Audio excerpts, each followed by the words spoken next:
Hi, welcome to my channel, Jumping for Joy with Michael. I've taken on the approach of becoming a financial minimalist with the goal of achieving financial freedom, free of financial stress, free of financial concerns, and free of excess things that causes clutter in my life. And the bonus part is I get to have more free time in my day to spend with friends and family. In this video, I'll talk about 7 things that will help you kickstart your financial minimalist journey. And if you stay towards the end, I'll go over 2 mistakes that you want to hear. Number 1, wants versus needs. If you're going to the grocery store to buy food, that is a need. And if you're afterwards going to a coffee house to buy yourself a drink and a pastry, that is a want. If you're able to minimize as much as possible on your wants, you have a much greater success of succeeding. Number 2, set a budget for your wants versus needs. I'll put it on the description below, but I made another video that talked about taking control of your finances. So for me, I focus on putting 25% of my take-home pay towards my living expenses, wants and needs, and then the remaining 75% goes towards savings and investment. So if I'm able to tweak, fine-tune this throughout the years, so I've been aggressively pushing towards savings and investment. Some of you may not be able to do this, but because I'm looking towards achieving financial freedom, I've been aggressively making that transition. Number 3, appreciate what you have and show gratitude. Use what you have before buying another, right? So what that means is, like for me, I have a car that I've been driving for more than 11 years, which has more than 200,000 miles on it. I finally purchased a new car after 11 years of having the car. Number 4, opportunity costs. For example, a $300 camera that you've been eyeing on and wanting. Right, so the first thing you want to think about is that $300 camera that you want worth the amount of time that it takes for you to make $300? Right, so for me, if it's a smaller item, I typically wait about a week, and after a week, I still want that camera and it's still worth my time working $300 worth to get that camera, then I'm gonna move forward and make that purchase. Now, if the purchase is a bigger expense, like buying a car or a house, I'll probably think about a little bit longer than that, maybe a month or a little bit longer on making that purchase. Number 5, credit card rewards. I take a big advantage of that because then I get cash back and reward points for making purchases on my card. So if you are not disciplined enough or feel confident that you can control yourself, I would highly recommend using cash only instead. Number 6, as I got promoted, received raises, got bonuses, I didn't change my lifestyle. So because of that increased revenue stream that I'm picking up, my savings rate has been increasing consistently over that time. And lastly, number 7, take action. I can talk about finances, personal finances, savings all day, but if you don't do anything on your end, nothing will ever happen. So it's time to get motivated and remind yourself what your goal is. Set a goal that works best for you and your lifestyle. And make sure to find that balance, right? What works for you.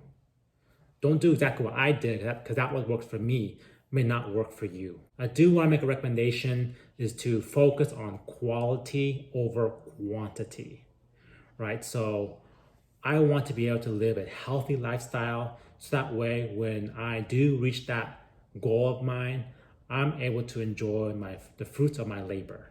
And by doing that, you must first take care of yourself. Also, if you haven't done so already, please smash that like button. That will really help out my channel a lot, guys. Thank you. Now let's jump over to 2 of my big mistakes that I've made along the way. Number 1 is buying a brand new car. At the time, I felt like I needed to get a new car because it symbolizes a status or an achievement that I've made in my life. So by getting a new car, I can show it to my friends and family, hey guys, I'm successful. If you ask me today, I wouldn't buy that brand new car, but rather I will buy a car that is 2 years old, because then the car is still new, and buying a brand new car really is just a depreciating asset. And the first 2 years of owning a car, the car loses value the most. So by just buying a car that's 2 years old, you're already saving yourself out the door roughly 10 grand or more. And number 2 mistake is the unhealthy diet. So I noticed that every time I eat unhealthy, I get very tired, I'm very sleepy, I don't have any energy. So I started with a healthier diet where I include organic food as much as possible into my diet. So the 10 things here that I have that you should definitely work into your diet, which will help give you energy, stamina throughout the day, and help you think, right? Those are bell pepper, strawberry, celery, spinach, kale, almond, walnut, blueberry, beet, avocado. Now, I'm not saying you have to eat these 10 items exclusively only, but I'm saying fit this into your diet. Also, 6 things that you want to avoid, right? So these 6 ingredients I typically look at when I buy food. I turn around and look at the nutrition and ingredients. And if you see any of these ingredients in there, I do my best to avoid them.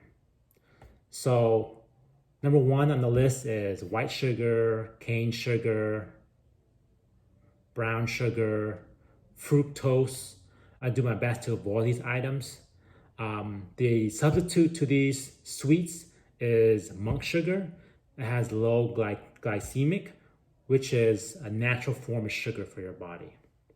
Number 2 is enriched wheat.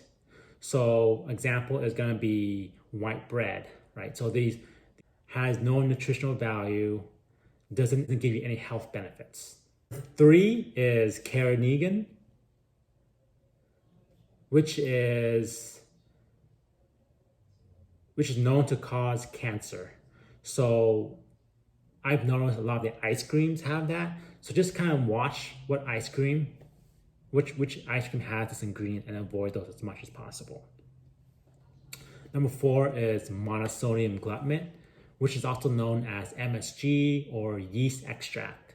This is one of those main ingredients I noticed that every time I eat or consume, I get tired or I get sleepy, or people say, food coma, right? So if any ingredient has a lot of this MSG, it makes you feel very tired. Number 5 is trans fat. And this is a no-go for me. If any product has this item in it, I am avoiding that big time.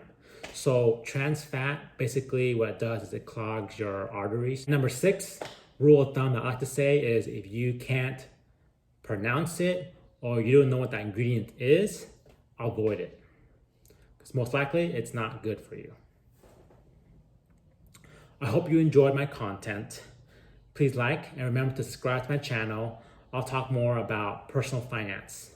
I post on a weekly basis. Thank you very much for watching, guys. Bye.